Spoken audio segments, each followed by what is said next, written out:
This is First Last Chance.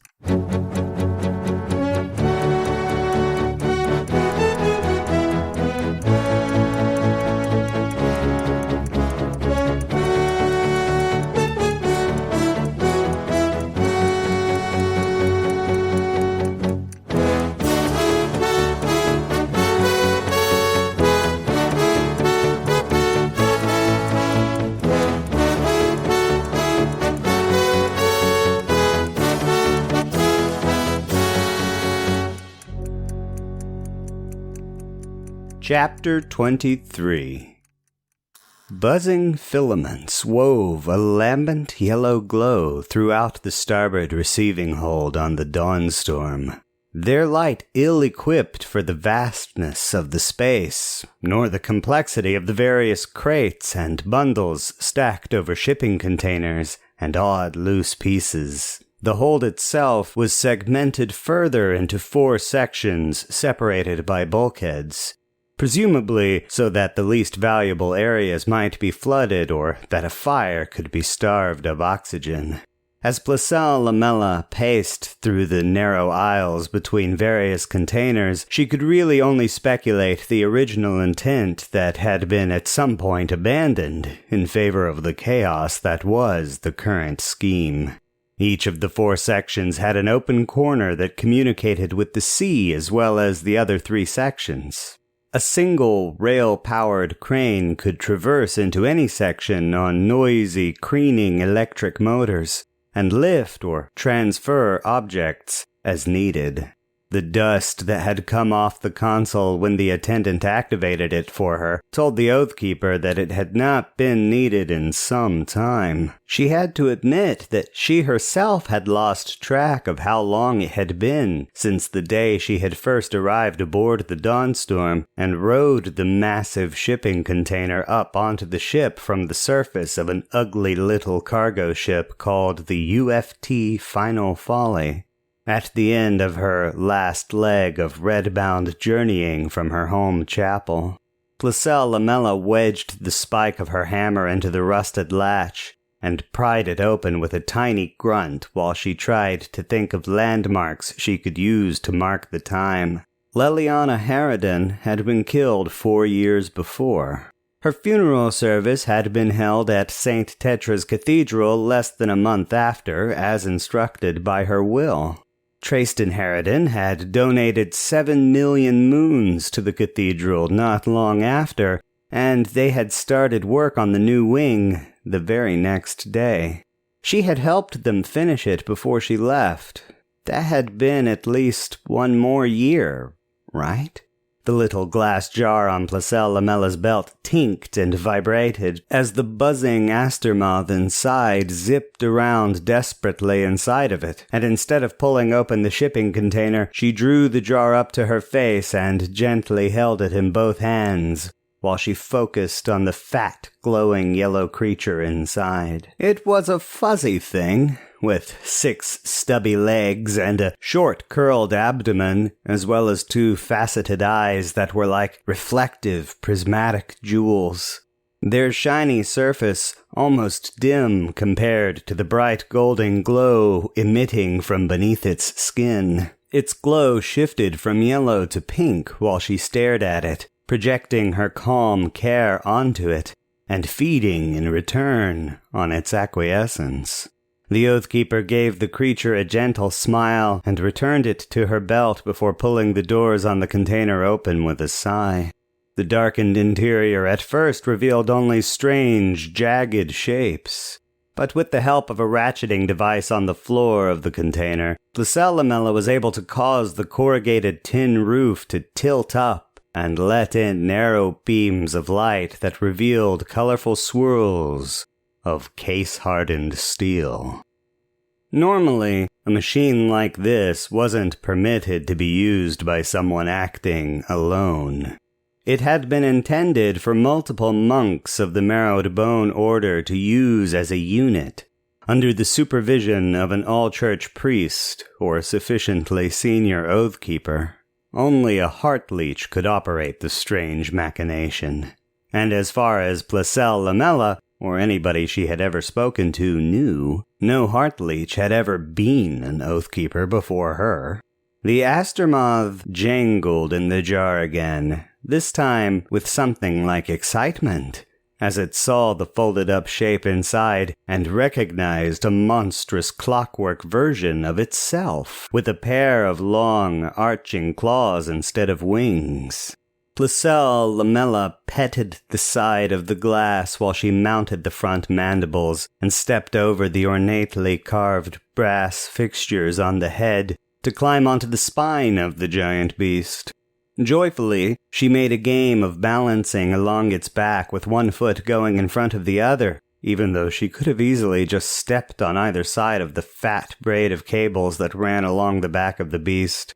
The saddle was between the second and third pair of legs, right near the back of the thorax. A simple thing of tan leather with a quilted triangular cushion in the middle. It was surrounded by more complex things on all sides. Behind it was a backrest, presented in an ornate brass arch with a similar cushion to the one on the saddle itself. On either side were stirrups of sort, though a less charitable mind would term them to be braces. In front of it all was a bank of controls that Placelle Lamella had to remove a boiled leather clamshell from after she stepped over them and settled into the saddle. There were switches and levers for different parts of the metal beast, and if they were manipulated when the Lifestone engine inside was activated, one could move each segment of each leg as well as the individual claw-like arms attached to either side of the thing, but never in such a way to get anything done quickly. The main purpose of the controls were to activate the Lifestone engine in the abdomen, then the magneto between it and the various drives and motivators located throughout the thorax. Once Placelle Lamella did this, the machine came to life with a gentle, low keening that reminded her of a vinyl cone they'd played in the orphanage when she was a child, of what was supposedly whale song. Next, she drew electrodes on leads from behind the backrest and wove them beneath her cassock to connect them along points on her arms. A little gentle flexing caused the arching claws to articulate to her left and right, and so, with a gentle nod, Placelle Lamella temporarily deactivated them and turned to the final step. It was a shame, but she had to ruin all the hard work of the Dawnstorm's chaplain, who had been caring for the moth, and others like it on her behalf over the course of many weeks. It was not a very nice thing at all, but it was how the machine worked. After opening up a little glass dome in the center of the control console, Placelle Lamella dumped the Astermoth onto her hand and held it tight. Its little legs struggled and writhed against her gloved palm, but she could barely feel it through her gauntlets. She had to turn it face down and press it against the conductive surface of a little teacup-like plate, then pinch its wings together and tear them off. The bug screeched in anguish and betrayal, burning a mad blood red while she wound a collar over its back, covered with tiny, finely made electrodes, and then flushed the plate with a solution of saline and brandy before closing the glass dome once more. The red glow faded first back to yellow, and in time to a soft aquamarine, as the moth became intoxicated, not only by the fluid, but also by the feelings of guilt Placelle Lamella was feeding it after she'd taken in its anguish. She sat in the saddle with her hands over the glass, just trading emotions with the little creature until the two of them, both heartleeches, were bonded together. When it was finished, with a few more switches flicked and the claws reactivated, the skittur came to life. It was a massive machine, ponderous enough that, as it rose to its feet, the shipping container had to be spread open around it with gentle pressing from the side of the curved claws mounted along its back. Each of the 6 spindly legs ended in very sharp points that left little dings in the deck plating of the cargo hold, and even though it would do very little to lower the relative height of the mechanical monstrosity, Placelle Lamella felt the need to duck her head bashfully as she approached the corner of the chamber astride it. The sea gaped up at her from below, and she took a deep breath while she considered it, predicting the worst. Everything in the careworn leather tome that came from the old church with the skitturchin said it was more than capable of floating on water, and could move faster than the majority of large vessels and a surprising number of smaller boats as well. But it still felt wrong to plunge 6.5 tons of case-hardened steel straight down into murky salt water, especially when one was braced into stirrups on either side of it and hooked up with electrodes. But the battle was raging outside, and House Harridan needed its revenge. And if Placelle Lamella was strong enough, and if the moons lined up just right, goddess permitting, she might just get a chance to go and fight next to her Arlo. The claws on the machine's back crossed over one another as Placelle Lamella formed a globe in her hands and gave out a quick prayer to the goddess to that effect. When it was done, she set herself firmly and ushered the machine forward. It leapt into the air and flopped down into the water with a humongous splash. But the Oathkeeper in the saddle was surprised to find that the water had only washed up to her waist at its deepest before receding to her knees in the saddle. She looked around and noticed she was between the 2 great hulls of the home ship. Behind her was the articulated comb of the great limestone dredge. It had been moved for the ship she came in on so long ago, but she hadn't known who to ask to secure the service again. Instead, she surged forward in the water, feeling the moth swimming with its 6 power legs stirring up a froth all around her. Soon, she was jetting out of the mouth of the enormous warship with the wind whipping her hair and the water tearing away beneath her in a great white wake. She only made it a few hundred paces at that ridiculous speed before she paused and felt the need to don the brass goggles and short-brimmed ribbed leather helmet that had been provided with the machine. She sat bobbing in the water while she buckled the helmet beneath her chin and surveyed the northern bay that was laid out before her with an air of anticipation growing in her heart. Streams of smoke were scattered across the concrete docks and the ships alike. Green and gray vessels cutting across the harbor firing at red ones where they weren't locked together. Even from this distance, it was obvious that boarding parties had gone across in more than one engagement, and boats full of Marines were motoring to reinforce some ships or land troops onto the docks. Placelle Lamella zipped away towards the smoke and fire while she let her eyelids rise inside the goggles. Light poured into her, and her senses awakened. Hunger gnawed at her center while she stormed ahead with her skitturchin's legs blistering through the water, and as she drew nearer to the fighting, she began to feed. The sheer scale of fear, suffering, rage, triumph, and desperation was a feast beyond any she had ever had before. And the very first course alone made the heartleech feel a rush. She felt superhuman, intensely powerful, and extremely exhilarated. The speed of the machine was thrilling fun. The rushing water felt good, misting her cheeks and soaking her through her armor all the way down to her shift. The first ship she reached was painted green. A cruiser with flaring sponsons on one side driving fire into the hull of a red-painted dreadnought. Even though the skitturchin felt huge, to clamber up onto the side of the great ship's hull made it feel like she was a mouse running up someone's leg. Placelle Lamella rapidly galloped along the hull beneath the flashing guns and the sponsons, with the world turned sideways, and then crawled onto the ship's bowsprit, bending its jackstaff sideways before leaping through the air across to the even larger dreadnought.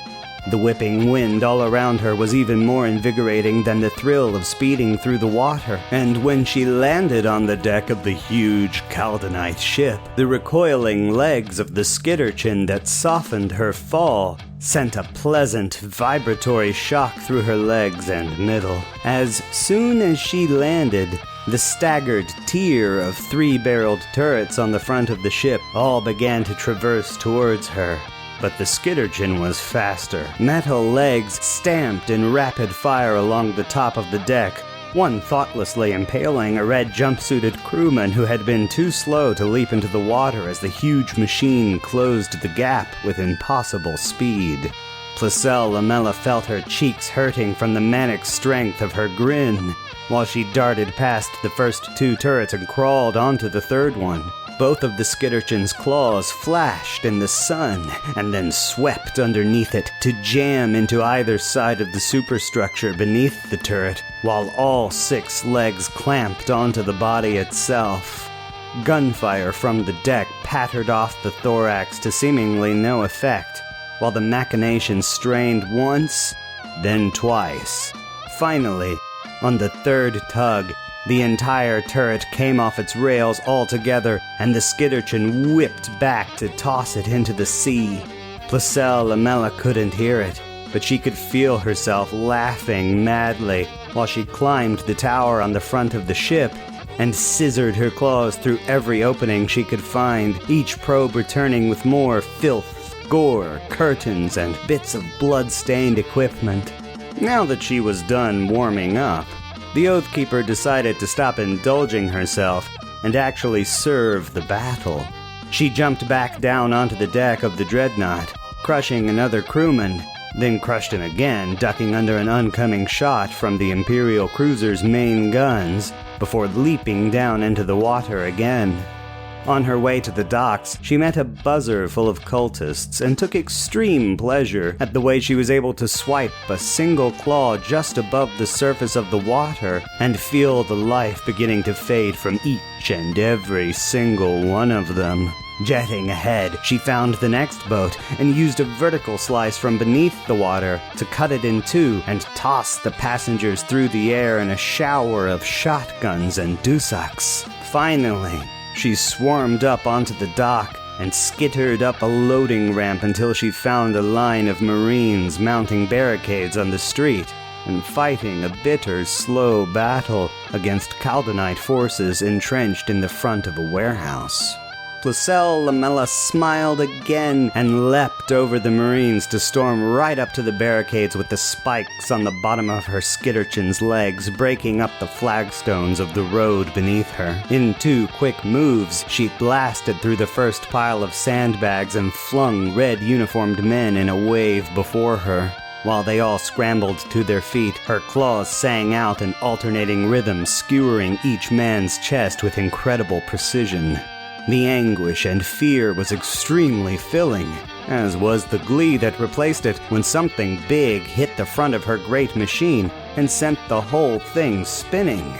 The world was a spiraling blur to Placelle Lamella for an instant, until she found herself tumbling back over the dock with her claws instinctively raised above her head to keep herself from being crushed.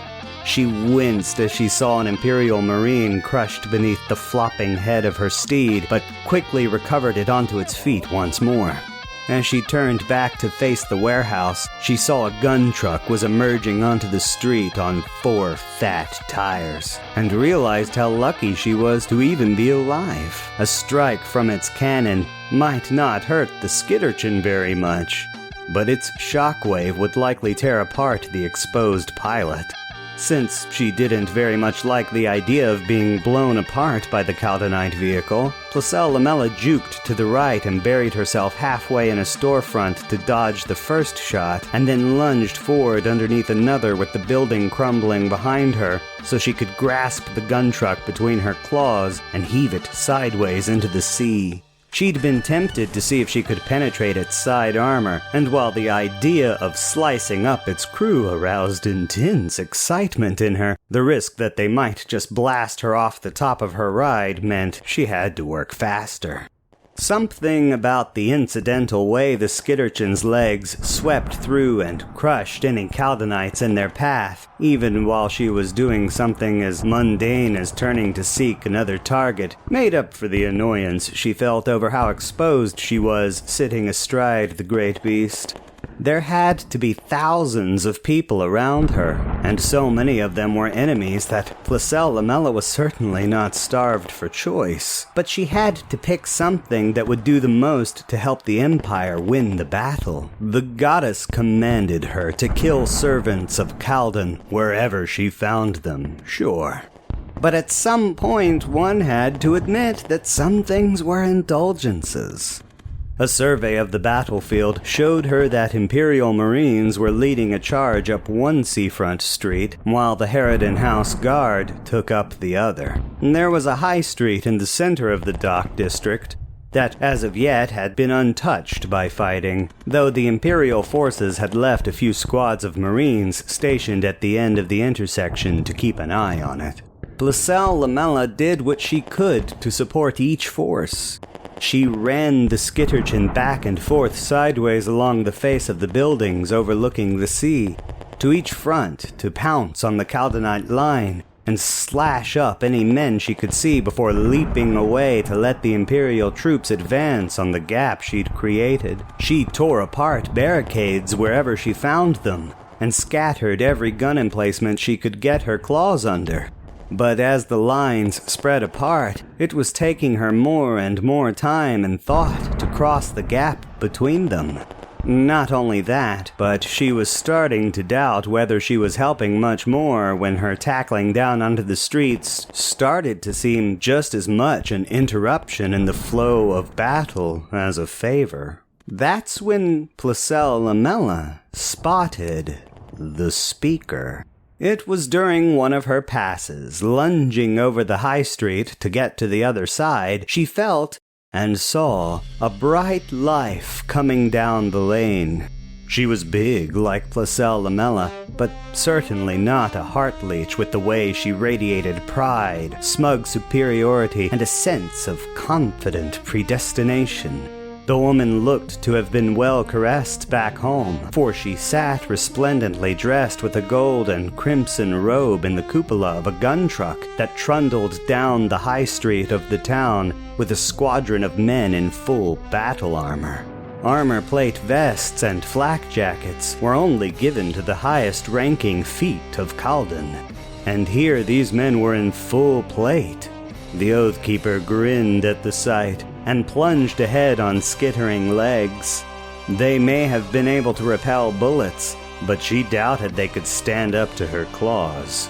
As soon as she emerged onto the high street, they opened up on her with their rifles, and the Oathkeeper was once again reminded of how exposed she was out in the open on the back of the beast, and reared back to angle its steel tummy towards the oncoming fire.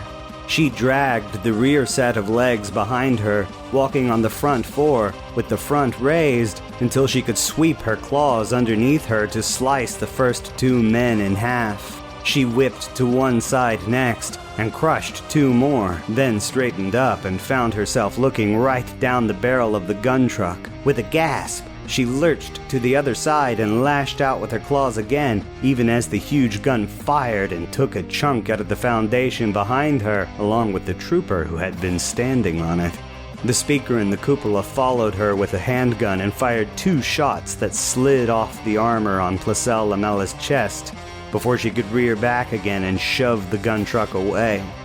She felt a gash opening on her side as a rifle round grazed her lower back while she hastily shuffled to get behind the gun truck and turned to quickly decapitate the armored form behind her with one claw. When she turned back, the gun truck was running its left wheels forward and its right wheels backwards to rapidly turn while its turret traversed towards her, and the speaker in the cupola was being handed up a long gun from inside. Instead of waiting to see what was on the other end of the wooden stock coming through the hatch, Placelle Lamella leapt over the gun truck and kicked it with her rear legs while she sliced her claws through some more armored men on its other side.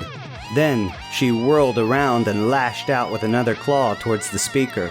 The woman in the cupola impressively ducked under the swipe and fired a shot that embedded itself into Placelle Lamella's cuirass and floured the ancient relic inwards, shredding her flesh and then chipping her clavicle beneath it before tearing through her shoulder and coming to rest in the musculature of her back. The heartleech showed none of the pain that roared through her, and in fact, the primary feeling that coursed through her was amusement, because when she had instinctively slapped at the wound gushing blood out of the hole in her cuirass, the action had also caused her right claw to whip across her vision and slice off the speaker's arms at the elbow. The woman looked down at her messy, bleeding stumps with an expression of horror, and then looked back at Placelle Lamella, oddly outraged, before the left claw came down from above and pierced the top of the cupola to part the woman down the middle. The Oathkeeper kept her hand pressed tight against the wound on her left clavicle while she marched the machine across the top of the gun truck and stamped on it over and over again with all 6 legs until the barrel of the turret was a bent mess, and the heavy rubber tires were little more than oily piles of black shreds. Blood oozed out of cracked open panels on the vehicle's body and poured out onto the ruined flagstones of the high street. Placelle Lamella heaved her chest in the saddle and looked around for more targets. What she saw instead of Caldonites was Imperial Marines. There were still sounds of distant gunfire, but the heaviest fighting seemed to have ended while she was dealing with the speaker. Perhaps the Caldonites had already been losing morale, and the entire reason the speaker was rolling out to the northern front was to rally her men. The Marines, who were cautiously approaching the shuddering machine from the end of the street, did not seem in a particular hurry, so the Oathkeeper had to assume the battle was almost over. Then she reached out and tasted their emotions. The Marines had never seen a skitturchin before. They were used to the emotionless brutality of the gun. Simple, heartless machines that killed efficiently. The divine Orderhood's fusion of spirituality and science was designed by poets and divine scholars rather than engineers, and so it killed with an alien and unnecessary cruelty. The Marines coming up the boulevard were not hesitating because they had no need for urgency. They were hesitating because they were terrified. Placelle Lamella, at great pain, took her hand off her shoulder. More blood leaked out of her wound, and she felt dizzy and mad with the pain while she raised her arms over her head.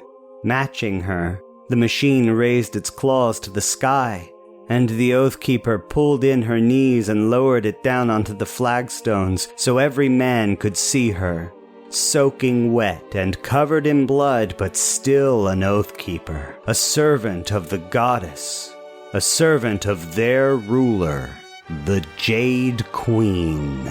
Goddess be praised! She boomed, willing herself to become insensible to the pain of her wound. As the soldiers at the end of the road started to relax ever so slightly, she called out again, "In the name of the Jade Queen!"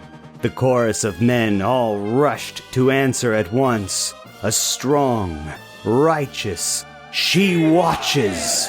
It filled her with life to hear it, to taste the faith and surging loyalty rising in the men's hearts.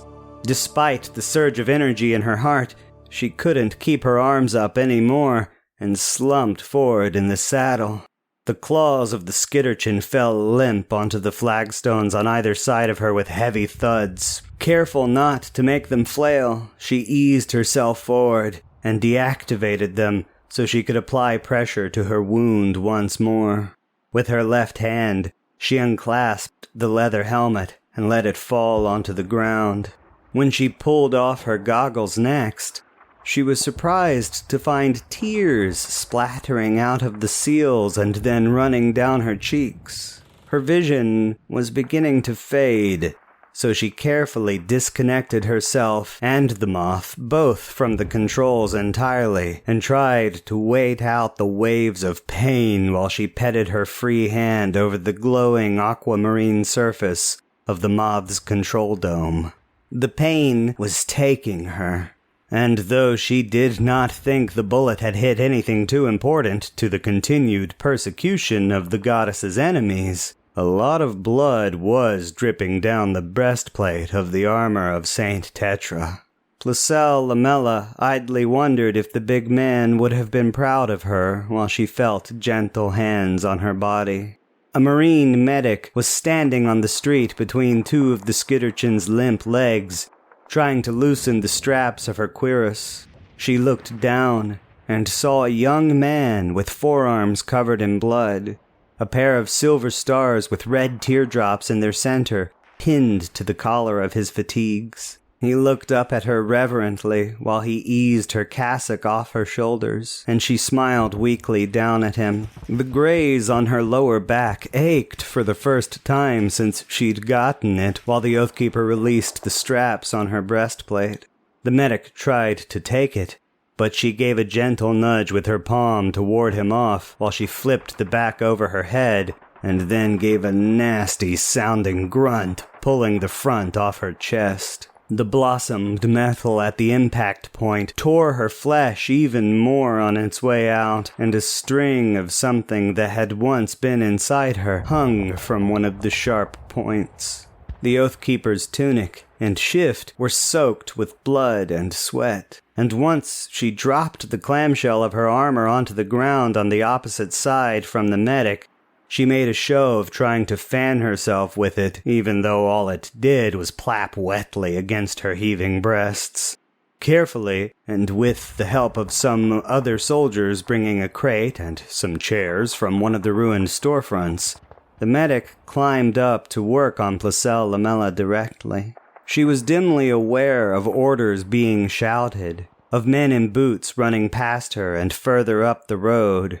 She heard gunshots as incapacitated cultists were executed, and wondered how much of the battle was still going on. Cool metal rode along her shoulder as the medic tenderly cut away her tunic and shift, peeling them down and letting them hang like a skirt around her waist. Out of some sense of respect, or perhaps just a lack of necessity, the man did not remove the wrap around her breasts. Not that Placelle Lamella would have minded terribly if he had. She looked down at the sticky blood pooling between them and oozing over her tummy with some amusement before lifting her left arm to rest it around the man's waist next to her. He whispered something to her.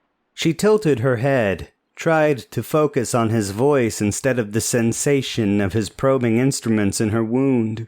He said it again. It was a question, but she couldn't make it out.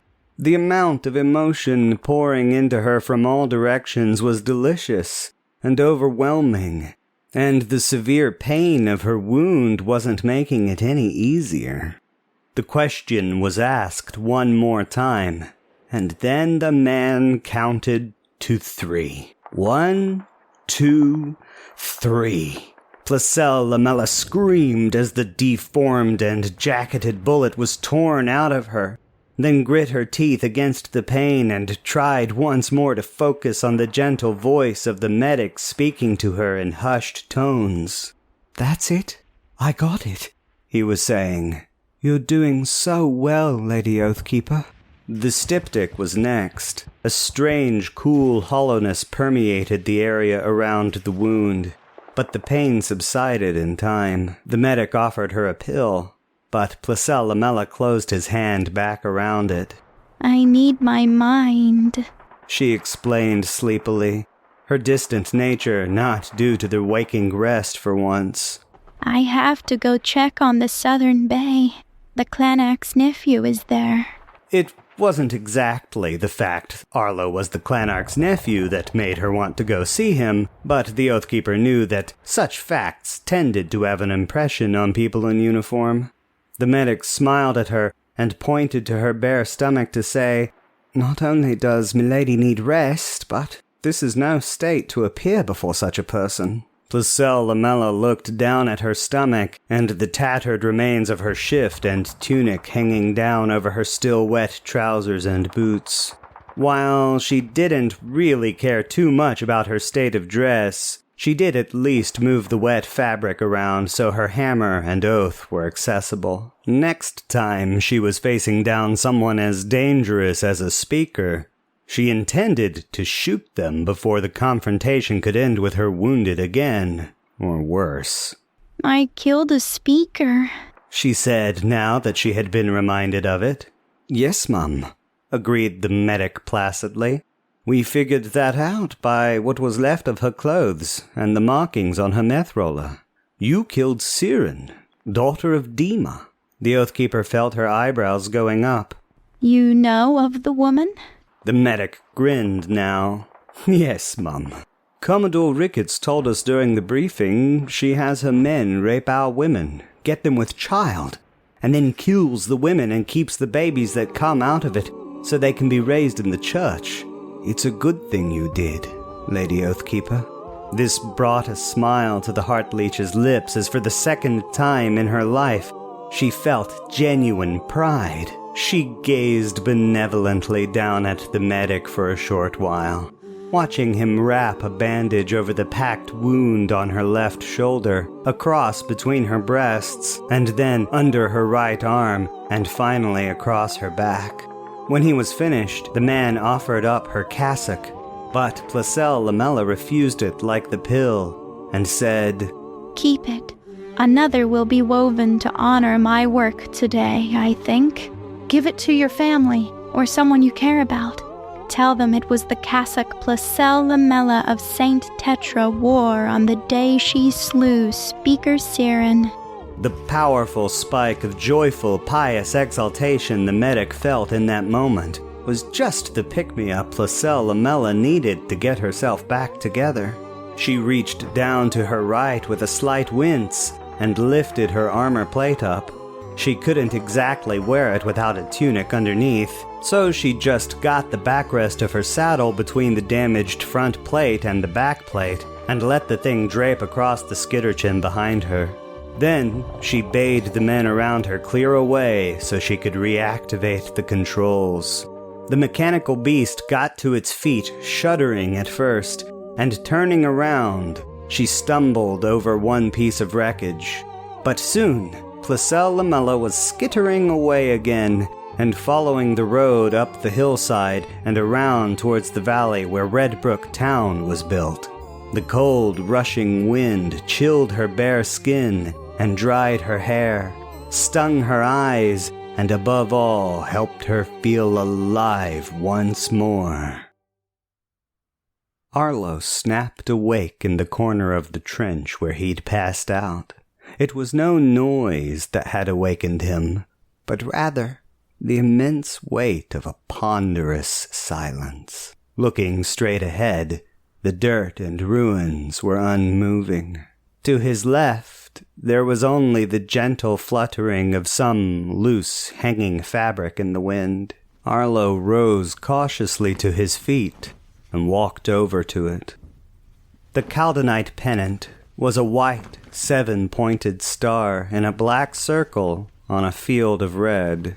Or rather, this one was. Arlo was sure he had seen other variants where the circle was red, or the star had a spray of angled lines coming from each point in a spiral. This one was on the end of a pike, tattered, and coming up through the back of a dead man who had been impaled onto it by falling from the top of the trench. Arlo felt oddly numb as he wandered the empty battlefield with his revolver in hand, taking long, meandering steps up the trench towards the road.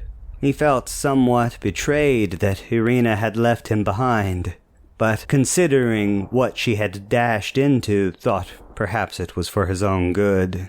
The craters all around the outside of the trench created a dream-like landscape, with 1,000 tiny hills and valleys along the road, and Arlo found himself weaving between them with a distant look. Bodies littered the ground in many places. In some places, it was only parts of bodies. The number of female soldiers among Kaldan's forces was much higher than the ones in the Imperial lines, if corpses were anything to go by. Arlo made it 4 in 10 Kaldanite troops were women.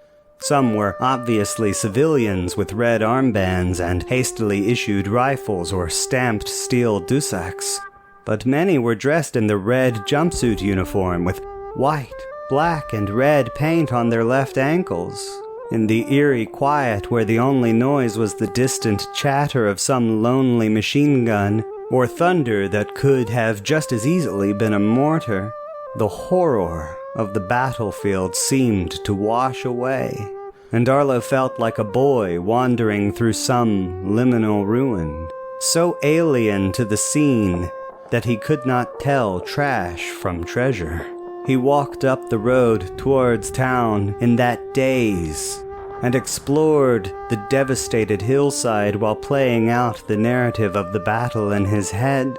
He saw that many Imperials had been caught up in the shelling, but those who survived had been brutal to the red uniformed figures that had been manning the mortars. The men had been gored so savagely that combat alone was not sufficient to explain the separation of their limbs, their ears, and in some cases scalps. Arlo felt a pang of surprise in him to realize that the women had suffered the same fate as the men, the gruesome equality of it seeming somehow un-Korovokian. Imagining the gash full of dead beastfolk back on Hookthorn reminded Arlo to take a somewhat wider view, and returned him to his detached air of morose clinicism. Further wanderings into the mortar nests revealed more hastily dispatched corpses from both sides, and at one point, Arlo even found a person who had stopped fighting, much like himself. It was a boy with pale skin, in a muddy green uniform, around Arlo's age as far as he could tell, with a buzzed head cropped so short it was nearly bald, reclining in a puddle at the back of a trench. The young man did not acknowledge Arlo's presence, only stared straight ahead with pale blue eyes that seemed to penetrate the very world itself. Arlo tried waving a hand in front of the young man's face and speaking to him, but nothing would stir the lad who just sat upright with a gentle tremor in his body, while he sat slack-jawed in the puddle. He seemed to have given up entirely, and surrendered to some sort of catatonia. If he had any notion of how, Arlo would have helped the man. As it was, he could only climb back out on the other side of the mortar nest and, seeing he had lost the road, proceed onwards through the mud of the freshly fallen war. As he drew nearer to the city, Arlo thought he was beginning to hallucinate, when a simple tune met his ears. Some syncopated drumming came first through the fog, while Arlo walked between the ruins of destroyed gun trucks and armored cars. A few more paces brought the first chiming bell, and when Arlo could start to see the rooftops of buildings in the valley below, he finally heard the voices singing. It was a veritable choir, every voice singing in perfect harmony, each person knowing their part. The tone was serene, yet haunting, a wide, open, polyphonic chant in a minor key with a slow, marching beat that echoed mournfully over the battlefield. Arlo followed the sound with careful steps, treading stealthily, as though he was afraid he would disturb the singers, though it was obvious that, even though he could barely hear them, they were singing quite loudly wherever they were. When he came to the precipice and saw down into the valley, all became clear. Though Arlo could not see any way to climb down into the town, he could see where the road ran in front of a great chapel. Yellow-white sandstone had been painted red everywhere the cultists could reach with a brush, and the many frescoes, statues, and likenesses of the Jade Queen had all been defaced or destroyed. The buildings around it on all sides had been leveled not long ago so that deep trenches could be dug around it. It was not gun emplacements that filled the trenches, nor barricades or sandbags or even milling soldiers, but instead ashes. Arlo instantly recognized the charred wreckage and the width of the trench as the same handiwork that had made for a mass grave on Hookthorn, and his grip on his revolver became white-knuckled. From this distance, it was apparent that the cultists here had found so many more people to purge than they had on Hookthorn, for the burning trench was coiled back and forth for nearly a block like a black charcoal snake on the ground.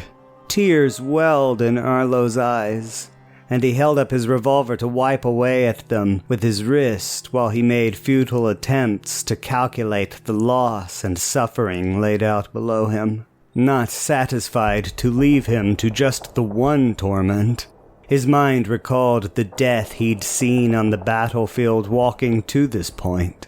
The horror of the battle itself, the scale of completely unnecessary loss and suffering was such a heavy weight for the young man to bear when he had been raised with nothing but the tender love of a woman who sorely wanted to shield him from such things. Not only that, but Leliana Harridan had dreamed of changing this world. It was only here in this ugly, foolish place that Arlo realized his mother had fought the very will of the gods themselves. Even without Kaldan or the Jade Queen, humans with free will had wrought this terror, and many managed it all on their own. He decided the universe had to be designed as an engine powered by suffering in one instant, and resolved to somehow change it in the next. Below, in the valley, he could see the shapes of people in green uniforms with their backs to him. A pair of gun trucks rolled up the road with their turrets pointed at the vandalized chapel. Arlo even fancied he saw the shape of a peaked cap among the throng of armed and armored bodies massing below in preparation for an assault on the chapel. Kaldanite forces were likewise preparing in the chapel courtyard, setting up their barricades and machine guns in preparation for one last meat grinder, one last bloodbath before they were forced to give their lives to their horrible god, all with their voices raised in song. A much nearer sound startled Arlo from his survey, and he turned to see a single figure in red, some 40 paces away, fiddling with the wreckage of an armored car, bent over the exposed barrel of a pintle-mounted machine gun. The red uniform set him on alert, but even more so once he realized just how much help even a simple machine gun could be to further reduce the numbers of his allies below. If they ran to the outer walls of the chapel, they could shelter from the guns inside, but become exposed to the one here on the hill. If they ran back to the cover of the valley wall, those inside the church would have free game. The Imperials in the valley would be so easily thrown in a pincer. The hairs on the back of Arlo's neck stood up on end, and he started jogging towards the figure with his revolver outstretched. The man in the uniform did not notice him yet, so Arlo took advantage of his stealth to take one careful shot with his revolver. Only he hadn't stopped jogging, and the sights were bouncing, and Arlo wasn't even sure how to use them anyway. A black-haired head popped up at the sound, and Arlo rapidly squeezed off his remaining 5 shots while the man scampered over the top and into cover behind the armored car. At once, Arlo shoved the revolver into his holster and tore his saber from its sheath, while his jog built into a full-on leaping sprint. All of his fear melted away for once, and he found himself determined to at long last do this one thing in an attempt to make a difference, even if it killed him. The hulking shape of the armored car drew nearer, and Arlo slid around the corner of it in the mud with his feet scraping, only to find empty ground waiting for him. He stopped and stood stock still for a full second, then bladed his stance and shuffled forward with extreme caution, his saber extended in front of him.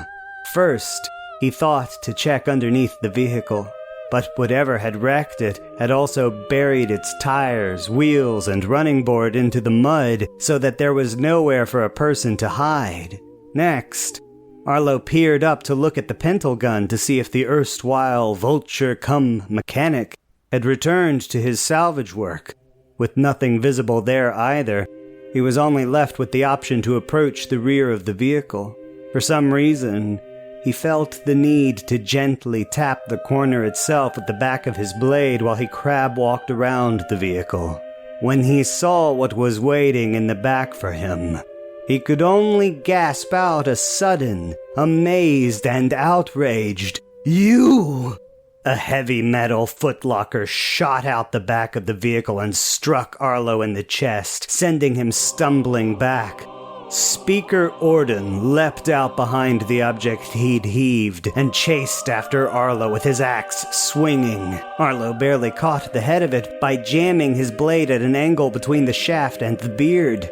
But the speaker scraped his axe back away before Arlo could slice at his exposed fingers and leapt back once more towards the rear of the armored car. With just a simple red jumpsuit like an ordinary Kaldonite soldier, Orden was not so resplendently dressed as he had been last time Arlo had seen the man, but he was much more healthy than Arlo had expected as well. "Hail, friend Arlo," Orden greeted pleasantly enough, as though the two of them weren't pacing slow circles around one another in a muddy battlefield. "I can tell you're wondering how I come to be here." Our path is winding, long and steep. With heavy hearts we sail the deep, because we hope our souls to keep. We walk our path till Caldon sleep. And lo, lo, lo, how all of the blood does flow. Lo, lo, lo, at the violence we all know. It's death, death, death to all of his enemies.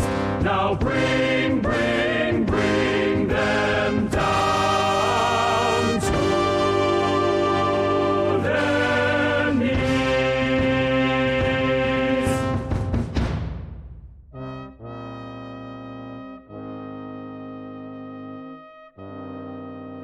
Friends, shipmates, I hope you'll be listening again next week to hear the thrilling finale to First Last Chance.